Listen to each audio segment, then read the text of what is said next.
بسم اللہ الرحمن الرحیم۔ یہ بڑی پیاری پوسٹ دیکھنے میں آتی ہے۔ ایک بنی ہوئی ہے نشان سا، ایک روڈ جا رہی ہے اور پھر اوپر سے دو حصوں میں تقسیم ہو جاتی ہے، ایک سیدھا راستہ اور ایک الٹا راستہ۔ الٹا راستہ اور برے راستے کی طرف بھیڑ لگی ہوئی ہے، بہت زیادہ لوگ جا رہے ہیں، اور سیدھے راستے کی طرف صرف ایک بندہ جا رہا ہے۔ اور نیچے لکھا ہوا ہے کہ لوگوں کی اکثریت کو مت دیکھو کہ لوگ کدھر جا رہے ہیں، صحیح راستہ اپناؤ، چاہے اس راستے میں آپ کو اکیلا ہی کیوں نہ جانا پڑے۔ یعنی صحیح راستے پر اکیلا جانا بہت زیادہ بہتر ہے، بجائے اس کے کہ بھیڑ کے ساتھ چلو، ہجوم کے ساتھ چلو اور وہ غلط جا رہے ہوں۔ اور پھر یہ دلیل انسان دیتے ہیں کتنی زیادہ کہ پھر یہ سارے ہی غلط ہیں۔ بھائی جب سارے غلط ہیں، سمجھ بھی رہے ہیں آپ، محسوس بھی کر رہے ہیں، پھر ان کے ساتھ کیوں چلتے ہیں؟ اس سے آگے میں کہوں گا کہ صحیح راستے پر اکیلا چلنے سے پھر مزید بہتر ہے کہ آپ سچوں کے ساتھ ہو کے چلیں، ایک گروپ کی شکل میں، ایک جماعت کی شکل میں، اجتماعیت کی شکل میں۔ اس میں اللہ تعالیٰ نے بہت زیادہ برکت رکھی ہوئی ہے کہ مومنوں سب مل کے اللہ کی بندگی کرو اور اللہ کے دین کو نافذ کرنے کے لیے، قائم کرنے کے لیے، اس کے غلبے کے لیے آپس میں ایک دوسرے کے ساتھ معاون بنو، اور ہر خیر کا کام، نیکی کا کام، اس میں ایک دوسرے کے ساتھ تعاون کرنے کی کوشش کرو۔ لیکن دیکھنا جو برا کام ہو،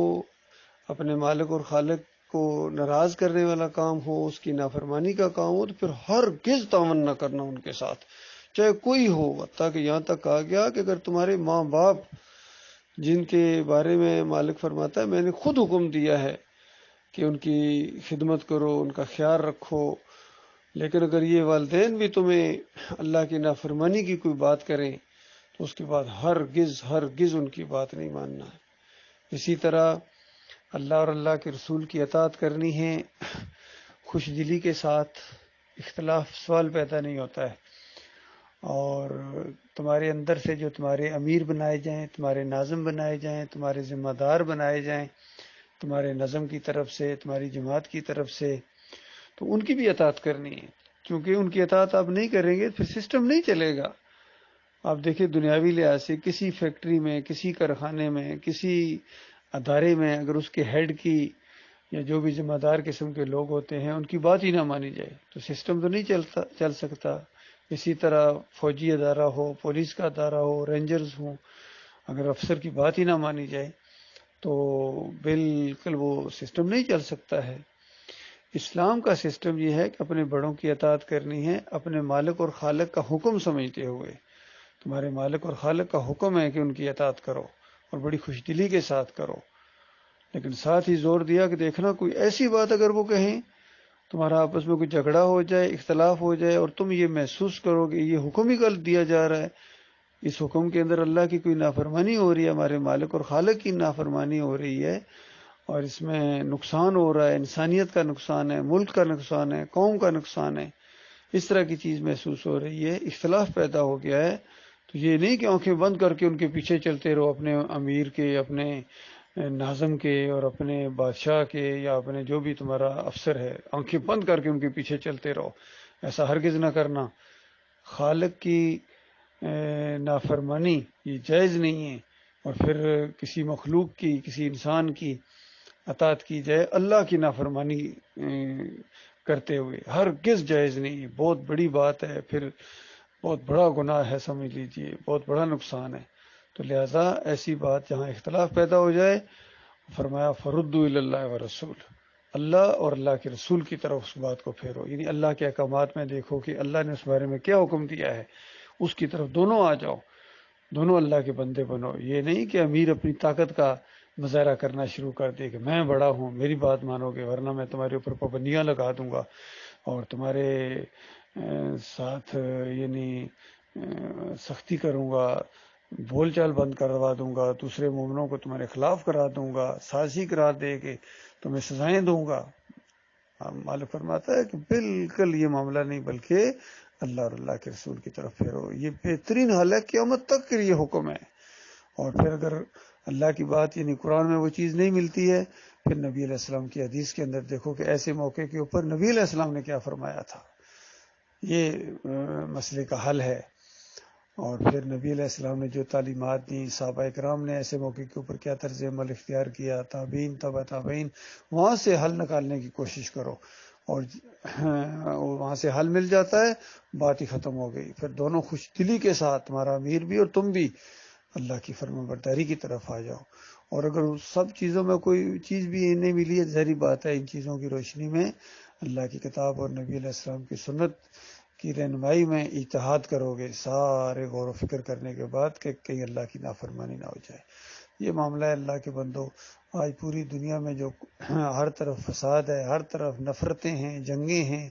اور افراتفری ہے، بحران ہے، معاشی بحران ہے، ہر لحاظ سے سیاسی بحران ہے، تو اس کی یہی وجہ ہے کہ انسانوں کی عظیم اکثریت نے اپنے مالک اور خالق کے ساتھ وفاداری کی بجائے بے وفائی کی ہے کلمے کے ساتھ۔ یہ جو کلمہ ہے جو انسان کا تعلق اپنے مالک اور خالق سے جوڑتا ہے، پھر اللہ کی کتاب ہے جس کا ایک سرا اللہ کے پاس ہے، دوسرا سرا اس کے بندوں کے پاس ہے، تو یہ جو تعلق اللہ کے ساتھ قائم ہوتا ہے، یہ اس دین کی بنیاد کے اوپر قائم ہوتا ہے۔ اللہ کا دین جو اللہ نے بنایا ہے، اللہ نے اپنے بندوں کو پیدا کیا اور ان کو زندگی بسر کرنے کا ایک طریقہ بتایا، جو طریقہ ہے یہی دین اسلام ہے، یہی اللہ کو پسند ہے، اسی میں سلامتی ہے، اسی میں فائدے ہیں انسانیت کے۔ اور ساتھ ہی بتایا کہ دیکھو یہ چند دنوں کی زندگی ہے، تم اللہ کے بتائے ہوئے طریقے کے مطابق زندگی بسر کرو، اس میں تمہارا ہی فائدہ ہے۔ مزے کی بات یہ کہ فائدہ بھی تمہارا ہی ہے، کتنا مالک تمہارا خیر خواہ ہے، تو اس کے مطابق زندگی بسر کرو گے تو مرنے کے ساتھ تمہیں جنت کی بادشاہی کا تاج پہنایا جائے گا، تمہیں بہت بڑا بادشاہ، بہت بڑی مملکت تمہیں دی جائے گی، اللہ تعالیٰ ہمیشہ ہمیشہ کے لیے اللہ نوازے گا۔ اور اگر تم نے اللہ کے ساتھ شرک کیا، نافرمانی کی، اللہ سے بڑھ کر تم نے اپنے آپ کو سمجھدار سمجھنے کی کوشش کی ابلیس کی طرح، پھر اس کے اوپر اکڑ دکھائی، مرنا کرنے کے باوجود نہ مانا ہوئے، ڈٹ گئے، اپنی انا کا مسئلہ تم نے اگر بنا لیا، تو اس کے بعد مرنا تو بہرحال تم نے بھی ہے، اس کے بعد وہ آگ لگے گی جو بجائے نہ بجھے گی۔ آئیے معاملہ ہے اللہ کے بندو، آج دوسروں کو کیا گلا کیا جائے، ہمارے اپنے یہ فرقوں کے اندر بٹ گئے، کوئی بریلوی بن گیا، کوئی دیوبندی، کوئی اہل حدیث، کوئی سلفی، اور ہر ایک کے عقیدے کے اندر شرک ہے، اور ہر ایک نے دین کو اجرت کا ذریعہ بنایا ہوا ہے، کاروبار بنایا ہوا ہے۔ انہوں نے اللہ کی بندگی کو کاروبار کی حیثیت ہے، نمازیں پڑھانے کے پیسے، اذان دینے کے پیسے، اور جو بھی کوئی چاہے قرآن سکھائیں گے، اس کو ٹیوشن کہتے ہیں، تو یہ ان مولویوں نے اور پیروں نے خاص کر اور سیاسی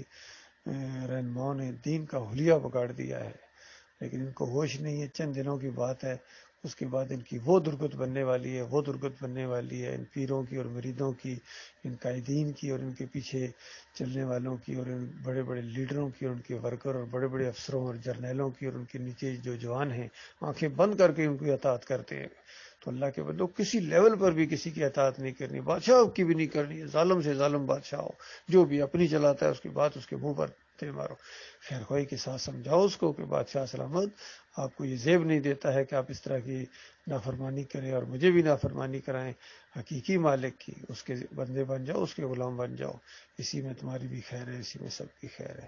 اللہ تعالیٰ غور و فکر کرنے کی توفیق عطا فرمائے۔ خاص کر مومنوں کی جماعت جو بنی تھی ایمان خالص کی بنیاد کے اوپر، ان کو تو زیادہ اس چیز کا خیال رکھنا چاہیے، لیکن افسوس کہ ان کے امیر نے بھی، محمد حنیف نے، ان کو اپنی